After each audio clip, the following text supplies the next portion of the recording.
Ang mga kwento ng pag-ibig, kwento ng buhay, at kwento ng pag-asa dito sa Barangay Love Stories. Love Stories.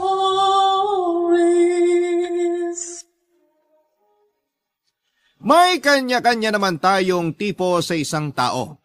Hindi natin pwedeng ipilit sa sarili natin ang isang taong hindi naman natin gusto. Ikaw kabarangay, ano nga ba ang tipo mo sa isang makakarelasyon?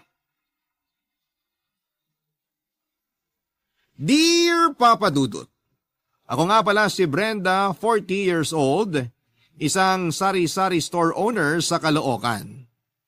Gusto ko lamang pong ibahagi sa inyo, Papa Dudut, ang kwento ko tungkol sa paghahanap ko ng AFAM. Bago pa man, naging trending sa social media ang pagsundo ng mga kababayan nating Pinay sa mga AFAM sa airport. Ay nauna na ako dyan, Papa Dudut. Nakailang sundo na rin ako ng AFAM mula pa noong 19 years old pa lamang ako. Malaking impluwensya sa ganitong hobby ko ang mga tiyahin ko na nakapag-asawa na ng ibang lahi. Bata pa lamang ako ay nasanay na akong makakita ng mga foreigner sa bahay namin dahil dinadalaw nila ang mga tiyahin ko. Nanawa na nga rin ako sa mga imported na sabon at tsokolate, kaya naman binibenta ko na sa mga kapitbahay ko ang sobra sa mga ibinibigay sa akin. Doon din nagsimula ang hilig ko sa pagbebenta, kaya noong may sapat na akong puhunan, ay nagtayo ako ng isang sari-sari store. Naging successful naman ang small business ko at nagdagdag pa ako ng ibang paninda na hindi kasali sa sari-sari store. Tulad na lamang ng bra at panty na pwedeng hulugan tuwing katapusan. Ito ang pinagkakabalhan ko habang naghihintay ng tamang AFAM para sa akin. Sa edad kong 40 ay marami na ang nanunukso sa akin na mag-asawa na raw ako, Papa Dudut. Kahit sino na lang daw ay pupwede na. Siyempre malaki ang pagpapahalaga ko sa sarili ko at ayokong kahit na sino na lamang ang mapangasawa ko. Choosy pa rin ako kahit sabihin pa ng iba na lagpas na ako sa edad sa kalendaryo. Hindi ako nagpapaapekto pero minsan kapag hindi nagwo-workout ang relasyon ko sa mga AFAM, nakakaramdam din ako ng kalungkutan. Minsan naiisip ko na ring magsettle sa kahit na sino na lamang para lang may maging katuwang ako sa buhay.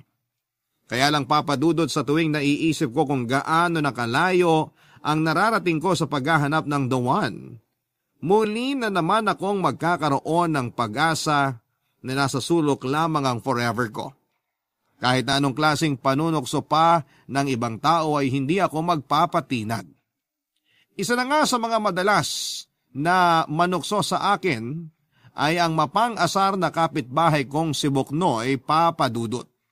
Kaklase ko siya nung elementary at kahit na hindi ko maamin ay naging kaibigan ko na rin siya sa pagdaan ng mga panahon, Papa Dudut.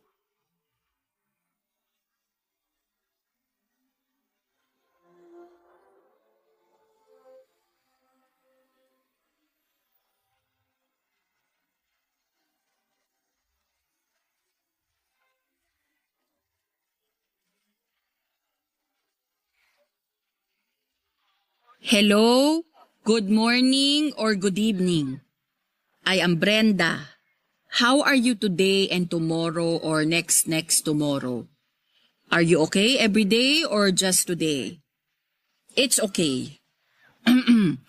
I want to tell you that past is past and I do not go back and forth. Teka, tama ba yung English ko na yun? I am your lover and I am okay to love you. Is it okay to love you and you love me too? Are you sure I am okay to you? I am okay, no? Because the airport is big and sometimes it's small when many people are many who are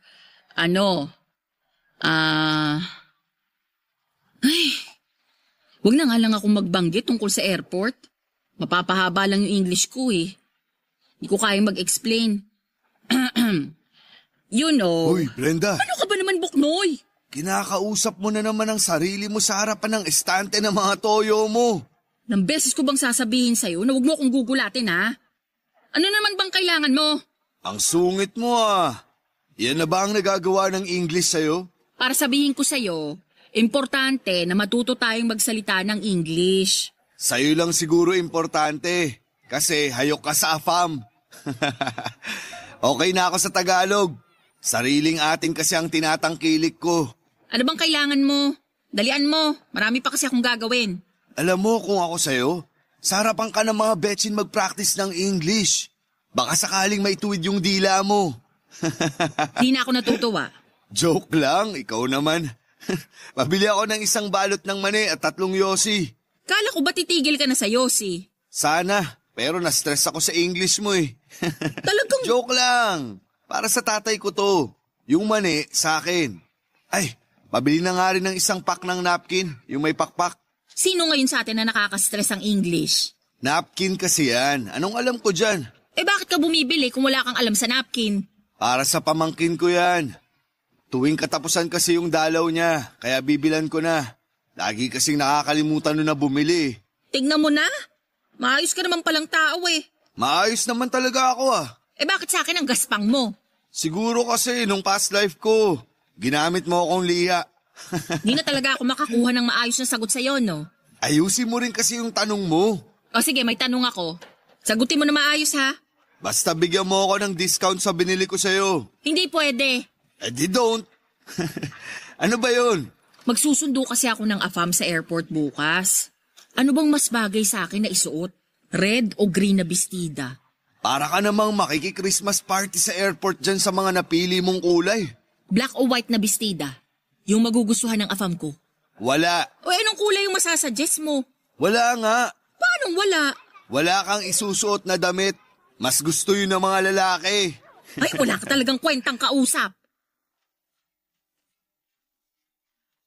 Tinalikuran ko si Buknoy at hindi na siya pinagbentahan pa, Papa Dudut. Tinawag niya ako habang pilit na tinatago ang pagkaaliw sa pag-walk out ko. Ganon na lagi ang routine naming dalawa sa tuwing mahuhuli niya akong nag-iensayong magsalita ng English ay aasarin pa niya ako. Magwa-walk out ako at kinabukasan ay okay naman kaming dalawa. Mabuting tao naman kasi si Buknoy, sadyang mapang-asar lamang siya. Lalo na sa pangarap kong magkaroon ng asawang AFAM. Mabilis din ang radar niya kapag hindi nagtatagumpay ang plano kong makasal sa isang AFAM. Wala na nga ata ako halos maitatago kay Buknoy. Basang-basa na niya ako sa lahat ng bagay. Malaking bagay din kasi na magkababata kami at kaharap lang ng store ko ang bahay nila. Kaya ang hirap itago sa kanya mga nangyayari sa buhay ko. Bukod pa roon ay madaldal naman talaga ako sa mga ganap ko sa buhay ko kaya wala akong maitatagong lihim sa kahit na sino. Hindi rin lihim sa kanya ang dahilan kung bakit AFAM ang gusto ko. Kahit na hindi niya gusto ang ideyang maghabol ako sa ibang lahi, wala rin naman siyang magagawa pa. Dinaan na lamang niya sa pang-aasar lahat para kahit papaano'y gumaan ang pakiramdam ko sa tuwing hindi nagwo-work out ang mga relasyon ko sa mga foreigner na nakikilala ko. Hindi nga nakakatuwa na nakarami na ako ng AFAM pero wala ni isa roon ang naging successful. May mga na-in-love naman sa akin pero walang planong mag-commit at nasaktan ako doon. Gusto ko ng commitment at syempre pinakagusto ko yung isasama niya ako paalis ng Pilipinas. Pangarap ko talagang manirahan sa ibang bansa at doon na bumuo ng pamilya. Mahirap ang buhay sa Pilipinas at mahirap lalo dahil may mga taong handa kang hilahin pa ibaba. Huwag ka lang magtagumpay sa mga pangarap mo. Kaya kesa ituon ko ang atensyon ko sa mga taong walang bilib sa akin, ay nag-focus na lamang ako sa mga goal ko. Ang makakilala ng AFAM na pakakasalan ako at makakasama kong bumuo ng pamilya at pangarap sa ibang bansa.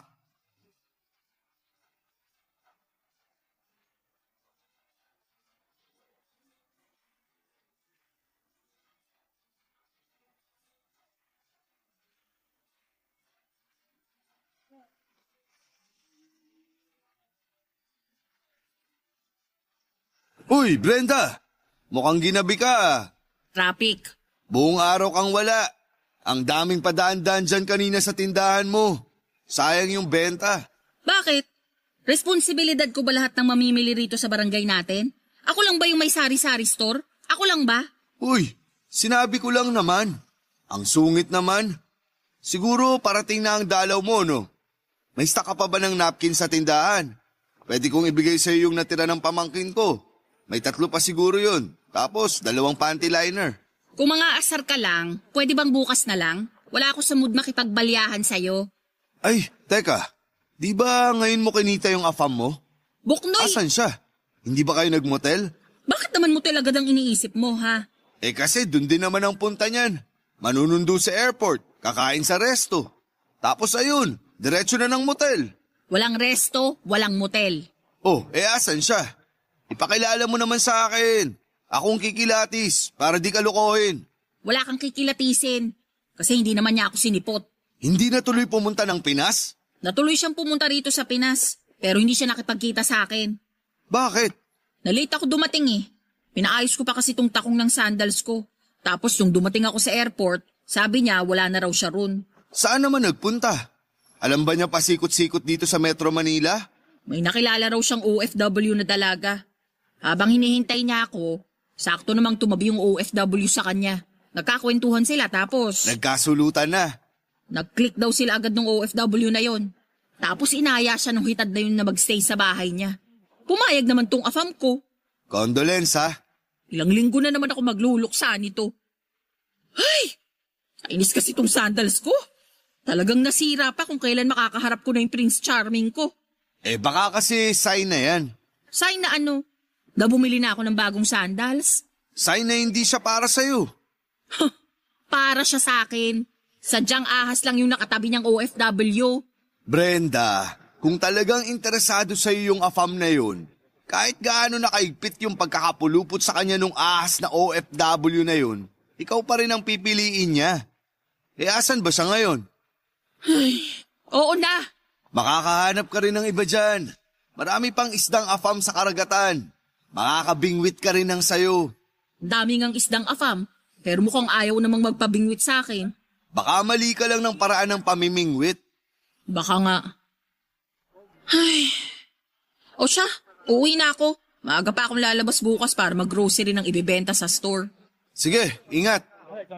Ay, Brenda, Ano yun? may tagus ka. Ha? Seryoso ba? Di mo ba alam na dadatnan ka? Wala ka bang kalendaryo? Irregular ako eh. Ano ba naman to? Puro kamalasan na lang ang nangyayari. Umuwi ka na para makapagpalit ng damit. Ngayon ka pa talaga nagsuot ng puti. Alam ko bang dadatnan ako ngayon? Kaya nga umuwi ka na para makapagpalit bago yan magmantsa. Buknoy, Bakit? baka pwedeng hiramin ko muna yung napkin ng pamangkin mo. Wala ka bang napkin sa tindahan mo? Ikaw uubos lang kahapon eh. O sige na, dalian mo nang umuwi. Ako nang bahala sa napkin mo.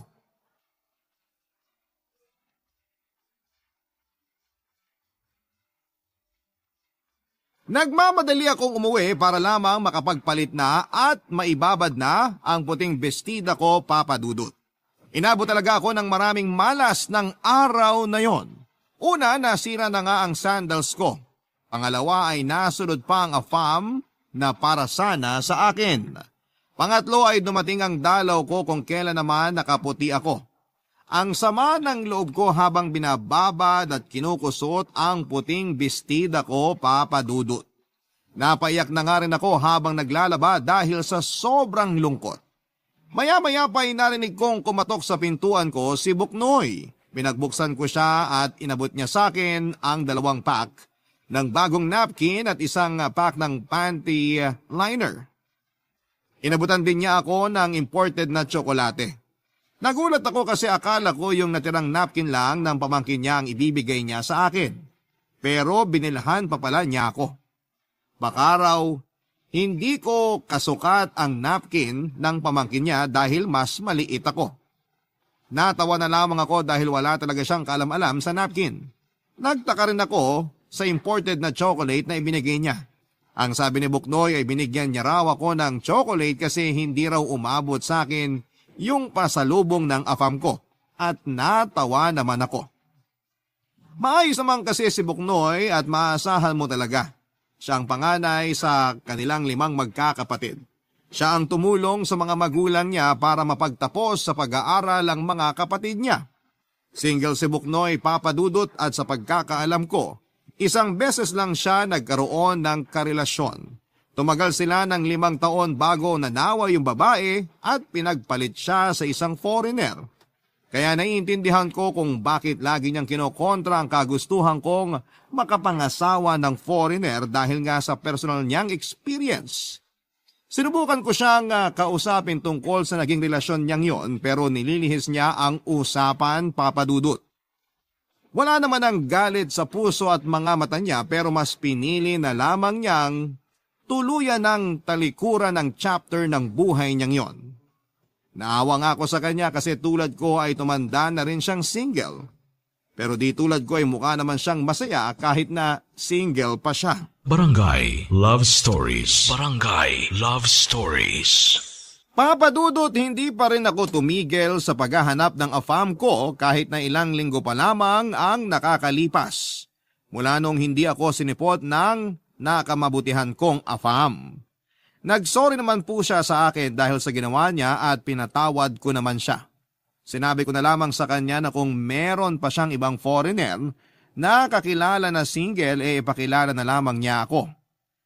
Natawa siya at pumayag naman. Mula noon ay gumaan na kahit papaano ang loob ko na pakawalan ang nakilala kong AFAM na yon. Lalo na noong sinasabi na niyang masaya na siya sa kasama niyang OFW na nakilala niya sa airport. Baka nga sila ang para sa isa't isa at naging instrument lamang ako para magkakilala sila. Mas lalong gumaan ang loob ko sa naisip kong yon at nasabi ko sa sarili ko na hindi ako pababayaan ng tadhana na makilala ko ang tamang AFAM para sa akin. Hanggang sa may nakilala ulit akong bagong foreigner. Nakilala ko si Pete, 55 years old at isang negosyante. Nakilala ko siya mula sa isang Facebook group ng mga Pinay na naghahanap ng AFAM. Nag-post kasi itong si Pete ng picture niya habang nasa loob ng magara niyang sasakyan. Naghahanap daw siya ng katuwang sa buhay at kailangan niya ng business-minded na katulad niya. Natuwa ako kasi syempre sari-sari store owner ako. Ako na ang hinahanap niyang katuwang sa buhay at kinilig ako sa ideya na yon. Agad ko siyang in-add sa Facebook at in-accept naman niya. Minessage ko siya ng selfie ko habang nasa loob ng sari-sari store ko para makita niyang business-minded talaga ako. Mula noon ay magkausap na kami at madalas ay puro plano sa negosyo ang pinag-uusapan namin. Natuwa ako kasi hindi siya katulad ng iba na puro lamang lande ang ginagawa sa akin, Papa Dudut.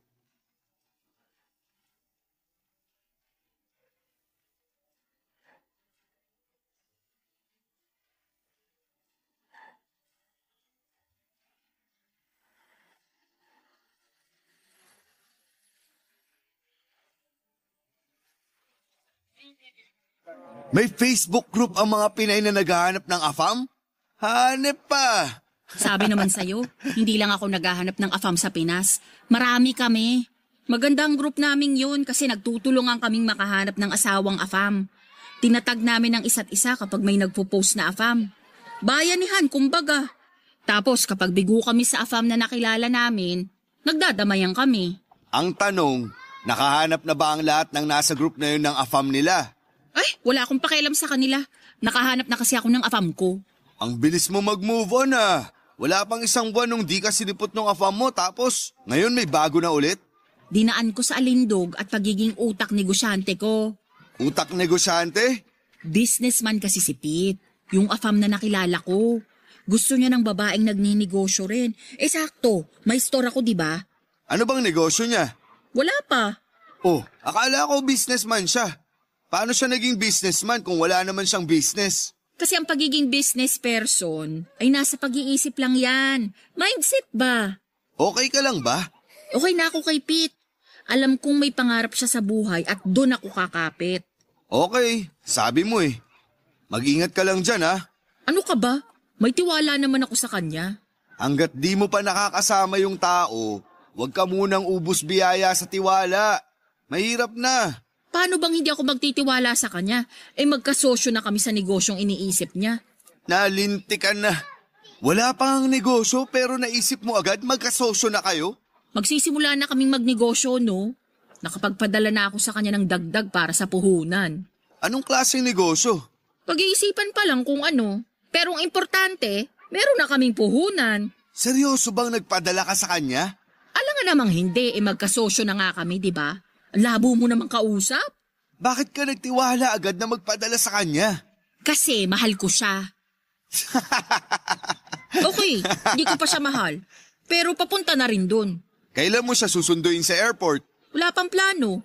Busy pa raw siya sa pag-iisip ng gagawin niyang negosyo namin. Ba't ba nakakatawa ha? Bahala ka na sa buhay mo. Dalaga ka na. Nireregla ka na nga ng di mo alam eh. Umalis ka na nga.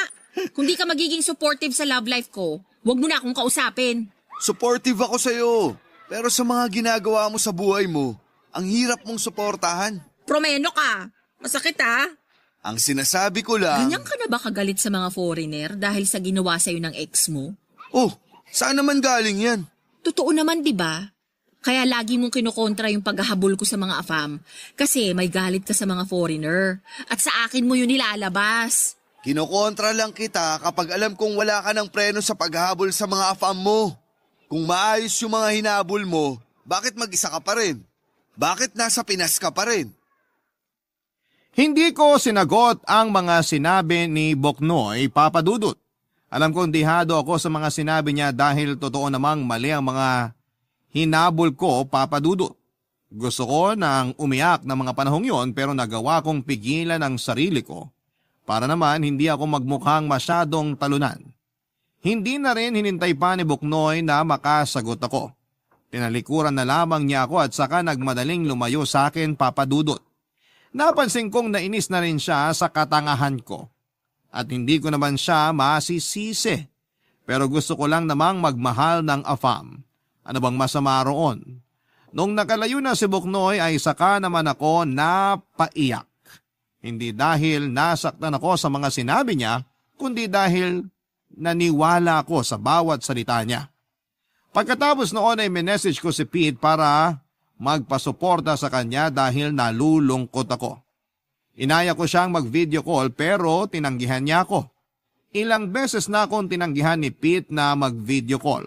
Panay lamang kami chat at voice call. Lagi niyang sinasabi na nahihiya raw siya sa itsura niya at minsan daw kasi ay may pimples siya. Naniwala naman ako. O sinadya kong maniwala kahit may konting pagdududa na. Hindi na nagpakita ulit si Boknoy sa store ko, Papa Dudut. Ako naman ay nagpatuloy sa pakikipag-usap kay Pete. Ang dami na naming pinag-usapang mga plano. Kahit na hindi ko maintindihan ang mga sinasabi niya ay oo na lamang ako ng oo dahil may tiwala ako sa kanya. Nakailang beses na rin akong nagpadala sa kanya para sa puhunan na negosyo na sinasabi niya. Kahit na noong kasagsagan noon ay wala pa rin akong balita sa mangyayari. Pikit mata pa rin akong nagtiwala sa kanya dahil gusto ko na siya. Mas nangibabaw sa akin ang kagustuhan kong maging asawa siya kesa ang makasama siya sa kahit na anong negosyo. Pero kung negosyo ang magiging dahilan para makita niya ang halaga ko ay tutulungan ko siya roon para lamang makita niya ako ang karapat dapat para sa kanya. Hindi ko na lamang inalintana, Papa Dudut, ang mga ipinapadala ko sa kanyang pera. Hanggang isang araw ay hindi na lamang siya nagparamdam pa. Nagulat na lamang ako na nakablock na pala ako sa kanya sa lahat ng social media accounts niya. Nagsimula lang ang lahat ng yon nang ilang beses ko siyang tinanong kung kailan kami pwedeng magkita. Sa pag-block niya sa akin ay nakuha ko na ang sagot, Papa Dudut.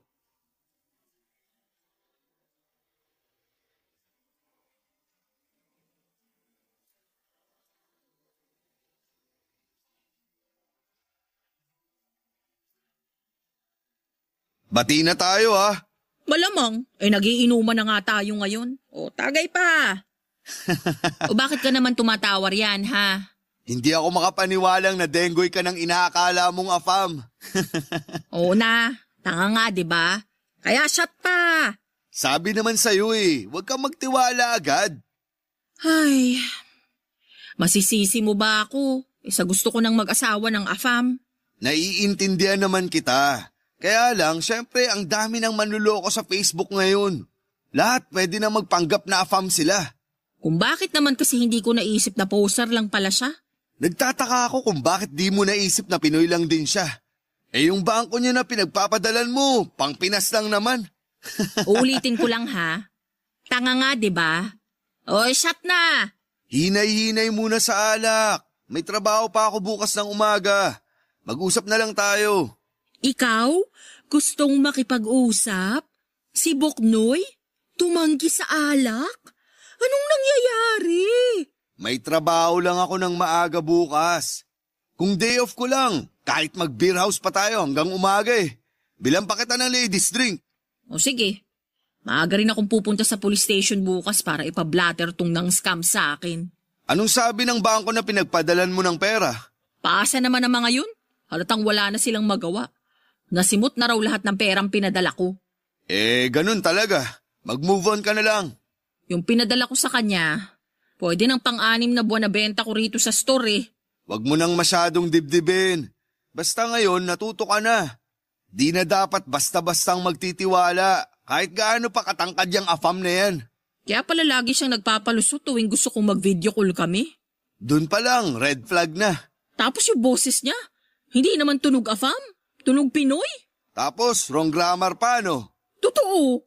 Akala ko nga nung una ako lang tong hindi nakakaintindi masyado ng English. Pero nung tumagal, siya naman pala tong hindi marunong mag-English. Buti, hindi ka nag-send ng ano? Ng ano? Ng mga hubad na pictures. Ha? Ba't naman ako magsisend? Di ba yun na ang kalakaran ngayon? Dapat mag-send ka ng nakaubad ka o kahit anong pa-sexy para padalang kanya ng pera. Ako nga tong nagpadala ng pera, di ba? Dapat siyang magpadala ng nakahubad na picture, hindi ako. Hayaan mo na. Makakabawi ka rin. Karma na lang ang bahala sa lalaking yun. Uy, share mo yung pinost ko sa Facebook ha. Anong pinost mo? Yung tungkol sa pang-scam na ginawa sa akin. Para aware na rin yung iba at hindi na sila mabiktima. Nakakatrauma talaga Nakakatrauma? So ibig sabihin ba niyan graduate ka na sa paghahanap ng afam? Pinoy naman yung nangloko sa akin, hindi afam. Kaya tuloy lang ang laban. Ewan ko sa'yo. Uy, tumama na ba sa'yo yung alak? Bakit umiiyak ka na agad Di mo pa nga nakakalahati yung beer mo. Ako na lang kasi yung hindi nakakapag-asawa ng afam sa pamilya ko. Ang sad ng buhay.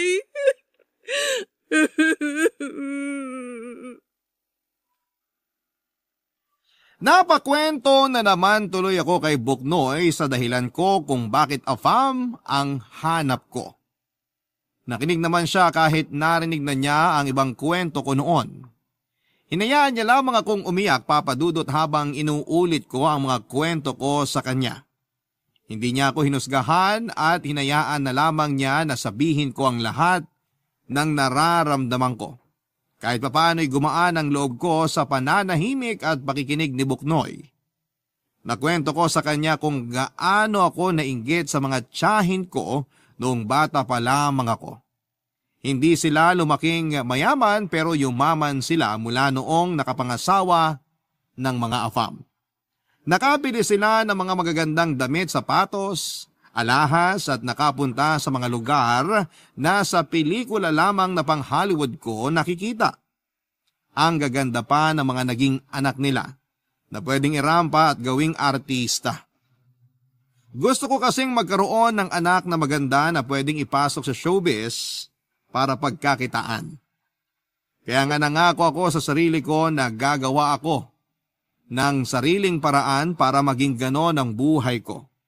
Gusto ko rin ng afam na seseryosohin ako dahil yung tiyahin ko noon ay hindi sila sineryoso ng mga Pinoy na nakarelasyon nila. Kaya ang ending sa afam ang bagsak nila at doon sila totoong naging masaya. Alam kong sa afam talaga ako magiging masaya, Papa Dudut. Pagkatapos kong umiyak kay Buknoy ay saka naman niya ako inasar. Noong nalaman niyang ayos na ako ay saka niya binitawan yung mga biro niya. Natawa na lamang ako, Papa Dudut. Kung normal na araw siguro niya ako inasar, nang ganon ay baka nasapo ko na siya. Pero dahil nakatulong siya para maproseso ko ang nararamdaman ko ay hinayaan ko na lamang siyang asarin ako. Malaki po ang naitulong niya para maintindihan ko na hindi naman sa akin ang kulang. Mali lang talaga ang mga napipili kong AFAM. Pero hindi ibig sabihin noon ay wala na akong makikilalang para sa akin. Darating din yon, yun na lamang ang iniisip ko para hindi na gaanong kasakit ang isiping wala pa rin akong happy ending. Barangay Love Stories. Barangay Love Stories. Papa Dudut, hindi ko pa rin tinanggal ang pag-asa sa puso ko na balang araw ay makakatagpo din ako ng AFAM na mamahalin ako. Pero nagpahinga muna ako sa paghahabol. Kinailangan ko munang bumawi mula sa pagkakaubos ng ipon ko dahil sa nang scam sa akin, Papa Dudut. Nagdoble kayod ako para makaipon ulit. Nagbenta na rin ako ng yema, halo-halo, barbecue at mga makeup at naging mabenta naman lahat ng yon. Kaya kahit papaano'y naibsan yung lungkot ko mula sa mga nangyaring hindi maganda sa akin noong nakaraan. Nag-leave na rin muna ako sa Facebook group ng mga Pinay na naghahanap ng AFAM para makapag-concentrate ako sa mga negosyo ko. Hataw na hataw ang mga negosyo ko at hindi ko pwedeng pabayaan yon. Natawa naman si Buknoy sa mga nakitang pagbabago sa akin. Natawa na lamang ako kasi hindi naman ako nagbago. Ganon pa rin ako. Umaasa pa rin ang puso kong makatagpo ng AFAM kaya lang ay busy pa kasi. Hindi ko naman na kinontra pa si Buknoy at hinayaan na lamang siyang maniwala sa iniisip niya tungkol sa akin. Lumipas nga ang ilang araw at nabawi ko na rin ng mga higit kalahati ng nawalang pera sa akin. Nagbalak na rin akong palakihin ang sari-sari store ko at balak kong gawing mini grocery store na bukas hanggang alas 12 ng hating gabi. Balak ko pa lang naman noon pero suportado ni Bukno yon. Nag-volunteer pa nga siyang magtrabaho para sa akin sa gabi dahil kailangan din daw niya ng dagdag na income. Lalo't gusto niyang pag-aralin ang pamangkin niya. Hindi pa man ako nakakapagtayo ng mini grocery store ko ay heto at suportado na agad ni Buknoy na akala mo nangyayari na sa kasalukuyan ng negosyo ko. Nakakatuwang magkaroon ng kaibigan na katulad niya na kahit mapang-asar at taklesa pero may puso pa rin para tulungan ka, Papa Dudut.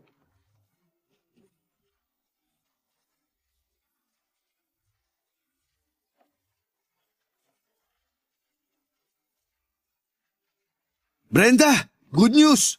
Pera ba yan? Hindi. Eh di hindi yan good news. Kahit sabihin ko sa'yong may nakilala na akong AFAM, Mahilig ka na rin sa AFAM? Manunundo ka na rin ba sa airport? AFAM para sa'yo. Ah, Oh, mukhang di ka naman interesado. eh baka mas-scam na naman ako niyan eh. Hindi to scam. Kliyente siya sa opisina namin. May kaya sa buhay. Luigi ang pangalan at may sariling negosyo sa Canada. Andito lang sa Pinas para maghanap ng asawa. Lo, eh di sumali siya ka mo rin sa Facebook group ko. Imported na palay na nga tong lumalapit. Ayaw mo pang isaing? Paano ko isasaing palay pa? Tukain ko muna. Tukain mo na ngayon. Bakit mo ba ako pinipilit sa AFAM na yan? Kasi nakausap ko siya. At bilang isang lalaki, alam kong seryoso na siyang maghanap ng mapapangasawa. At ako agad ang naisip mong ipaasawa sa kanya? Naawa kasi ako sa'yo nung na-scam ka. Saka gusto kong makatulong dun sa pangarap mong makapangasawa ng AFAM. Para di ka na tinutokso tuwing family reunion nyo. Asawahin mo tong si Luigi. Ayos ba talaga yan? Ipupusta ko yung nanay ko kung palyado to. Ibibigay ko talaga sa'yo si nanay. Kahit wag mo nang ibalik, ayos lang. Patingin ang picture. Saka ibigay mo sa akin yung ibang detalye sa kanya. Teka, nagpicture kami sa cellphone ko eh. Hanapin ko lang. Oh, ito na. Tingnan mo. Patingin nga kung palaban. Ay, gwapo. Thank you. Hindi ikaw. Si Luigi. Okay lang din na sabihin mong gwapo ako. Bilang ako ang cupido niyong dalawa, di ba? Oo na. Oo na gwapo ako o oo na kasi payag ka ng kilalanin si Luigi. What? Marunong ka nang gumamit ng tamang English words, ha? Ilang afam ba naman ang dumaan sa akin eh? So anong meron sa kanya? Byudo na siya. Kailan lang namatay yung asawa niya? Baka naman wala pang 40 days ha, baka multuhin ako. Paano kang mumultuhin? Nasa Canada yun. Walang pang-commute yung kaluluwa ng asawa ni Luigi. Palaasa rin yun sa piso sale. Nakakainis to. Hindi na lang seryosohin yung tanong ko. Matagal ng byudo si Luigi. May 7 years na ata sa pagkakatanda ko. First love niya yun. Hindi na siya nagkaroon ng ibang GF buong buhay niya. Yun lang. First love? Nung labang ko dyan. Malay mo, ikaw naman ang maging last love niya. Mas matimbang yun, di ba? Paano kung di niya ako magustuhan? Baka mataas ang standards. Type ka nga agad eh. Pinakita ko picture mo sa Facebook tapos gusto na agad niyang makilala ka. Ganda ka, girl. Kailan daw niyang gustong magkita kami? So payag ka na. May magagawa pa ba ako? Sinabihan niya na akong maganda. Wala naman siyang sinabing maganda ka. Sinabi lang niya type ka niya.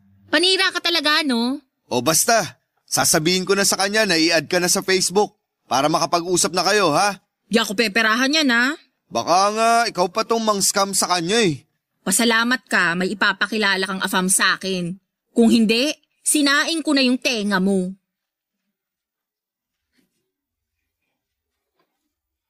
Nagkakwentuhan muna kami ni Buknoy bago siya nagpaalam. Nagkwento rin siya sa mga napansin niyang katangian ni Luigi at aminin kong nagkaroon ako kaagad ng interes kay Luigi base sa mga nasabi ni Buknoy. Kaya naman noong nakita kong nag-send na ang friend request ni Luigi, inaccept ko na kaagad. Minessage niya ako at formal na pinakilala ang sarili niya. Nagkasundo kami kaagad at natatawa siya sa mga sinabi ko.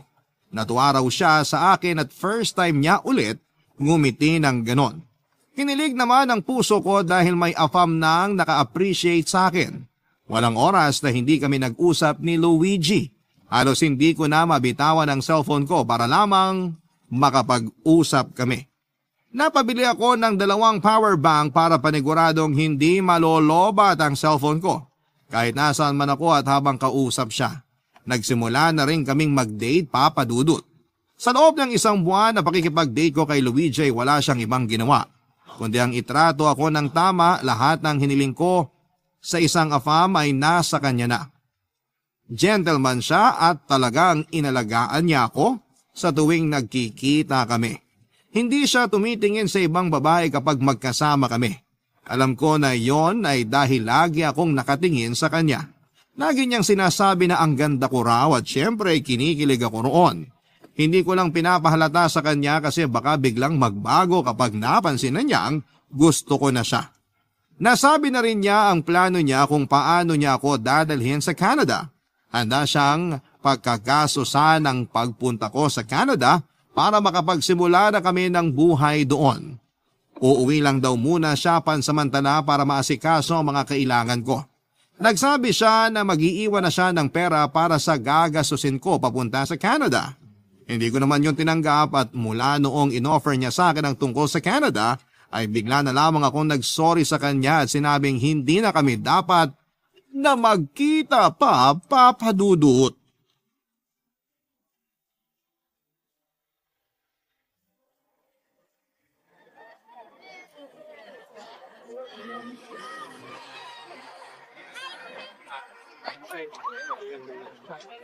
Uy, nakabalik ka na? Ha? Di ba may date kayo ni Luigi? Sabi niya mag-overnight daw kayo sa Tagaytay. Anong nangyari? Yon.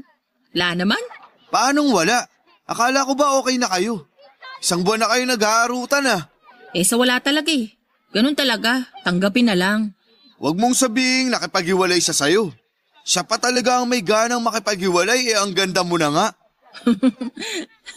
Akong nakipaghiwalay. Ikaw pa talaga tong may ganang makipaghiwalay? Ang gwapo na nga niya. Gusto niya akong dalhin sa Canada para magpakasal na kami doon. Oh, di ba yun naman ang pangarap mo? Nasa harapan mo na, bakit di mo pa tinuka? Di ko rin alam eh. Basta ang alam ko, nung sinabi niyang kukunin niya na ako papunta sa Canada, nalungkot ako. Anong nakakalungkot sa Canada? Kung ako lang yan, baka ngayon pa lang nag-empake na ako. Kahit next month pa ang flight ko. Ewan ko nga rin. Parang hindi ako masaya na pupunta ng Canada. Siguro kasi nalungkot ako na iiwan ko tong store ko. Iiwan ko yung pangarap kong magkaroon ng malaking grocery store. Mga ganun. May kaya si Luigi. Pwede siyang magpatayo ng grocery store para sa'yo sa Canada. Sa mas gusto kong magbenta ng mga desashay na shampoo at toothpaste dito sa Pinas eh. Bakit ba? Hayaan mo na yun. Nanghihinayang lang kasi ako. Bakit naman ikaw tong nanghihinayang?